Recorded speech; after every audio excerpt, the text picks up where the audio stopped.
To say that the Prince of Wales' relationship with his sons is complex is an understatement. Both William and Harry have historically accused Charles of being a laissez-faire father, one more preoccupied with weighty affairs of state and his considerable philanthropic legacy than bath time, wrestling matches and bedtime stories. It's not entirely fair, of course. The reality when it comes to the royal family, as with any family, is always more complicated. Like other royals, Charles was deeply hurt at the manner of Harry and Meghan's bitter exit from the family in 2020. Still, as Harry and William's relationship descended into acrimony, their father tried to remain a nonpartisan figure, partly because Charles has always shied away from personal confrontation with his sons, but also because he genuinely wanted to retain a Swiss-like neutrality between them. But, while disappointing, the statement from the prince's Los Angeles-based spokesman effectively throwing his father under a bus over the Cash for Honors investigation did not come as much of a surprise. The comment, which was belatedly issued yesterday after a newspaper highlighted Harry's own links with Saudi billionaire Mahfouz Murray Mubarak bin Mahfouz, was at pains to try to emphasize the younger prince's own foresight. It glossed over Harry's private meeting with Mahfouz in a close friend's pub in Chelsea, and a subsequent encounter at Clarence's house where he was said to have joked, "Has father beaten me to it and got the money?" Harry's statement, however, was liberally sprinkled with digs at his father, the reference to the CBE scandal, for example.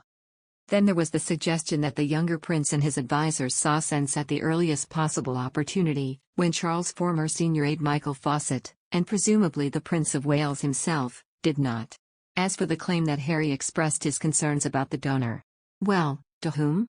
Certainly no one within his father's household has any recollection about this at all. A spokesman for Harry said, the Duke and his advisors, as well as his non-profit Senta Bail, severed ties with Dr. Mahfouz and his associates in 2015, no longer accepting further donations to Senta Bail and discontinuing any plans for a fundraising event amid growing concerns over the motives for his support. The Duke had one planned meeting with this donor nearly 8 years ago, did not introduce him to any members of the royal family, and expressed his concerns about the donor.